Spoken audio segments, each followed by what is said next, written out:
এতদিন তো সন্দীপের দাদাগিরির একের পর এক খবর সামনে এসেছে। এবার আরজি করের প্রাক্তন অধ্যক্ষের বাউন্সারেরও একের পর এক কীর্তি সামনে আসছে। সন্দীপের বাউন্সার আফসার আলী তার গাড়ি 40 লক্ষের গাড়ি ব্যবহার করতেন, শুধু তাই নয় বিভিন্ন জায়গায় হুমকি, একাধিক অভিযোগ এবার এই সন্দীপের বাউন্সারের বিরুদ্ধে। আরজি করের দৈত্যন্দ প্রতাপ আফসার আলী। वॉइस मेरा ऐसा है, वॉइस ऐसे ही है मेरा। हम लोग खान लोग का वॉइस ऐसे ही होता है। ठीक है, वॉइस आस्ते করুন। বলুন আপনি কি কিসের কাজটা করেন আপনি সেটা আমি জানা। পাঠিয়েছে আমাকে। আপনি সঙ্গে কথা বলুন, কি আছে বলুন আগে। সঙ্গে কথা বলতে কে পাঠিয়েছিল আমাকে? এখানে কে পাঠিয়েছিল, কিসের জন্য? কতজন আছে আমি জানি না, আমি ওই সব দেখতে জানি না কি কতজন আছে, কি করতে এসেছে। আমাকে ওই সব দরকার নেই। আমাকে যে এরকম ওপেন করে গেছে আমি এরকম আছি। আপনি ফোন করুন।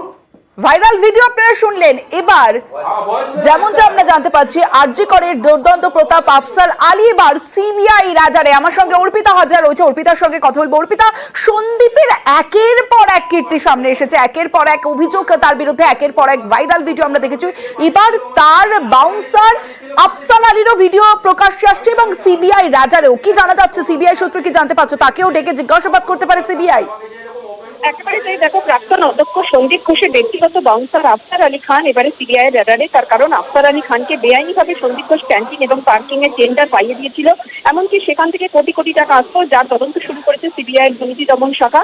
আফসার আলী প্রায় 40 লক্ষ টাকার গাড়িতে চড়ে সে যাতায়াত করতো। কোথা থেকে পেলেন সেই টাকা, সেই বিষয় কিন্তু সিবিআই আধিকারিকরা এবারে তারা কিন্তু খতিয়ে দেখছে এই আফসার আলী খানের যে তার যে ভূমিকা। তার কারণ আরজি করের প্রিন্সিপাল মানস ব্যানার্জি বা মানস বন্দ্যোপাধ্যায় তিনি আফসার আলী খানকে যখন জিজ্ঞাসাবাদ করেন যে তিনি কি কাজ করেন, তখন কিন্তু তিনি নিজে বলে যে অ্যাডিশনাল সিকিউরিটি, কিন্তু তার যে বডি ল্যাঙ্গুয়েজ, যে ঔদ্ধত্য, সেটা কিন্তু একেবারে চমকে দেওয়ার মতো। ভাইরাল ভিডিওতে তুমি সেই ছবি তুমি দেখতে পাচ্ছ, যেখানে কিনা সেখানে কিন্তু দৈবায়ন বিশ্বাস অর্থাৎ ডেপুটি সুপারের রুমে বসেই একেবারে এই যে আফসার আলী খান সে একেবারে তার নিজের মেজাজে তিনি সেখানে উত্তর দিচ্ছেন এবং ঔদ্ধত্যপূর্ণ সেই উত্তর। তাহলে কি সন্দীপের ছত্রছায়াতেই এভাবেই বেড়ে উঠেছিল আফসার আলী খান?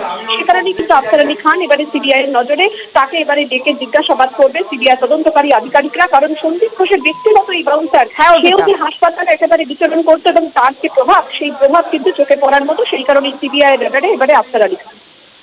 বেশ, আপনি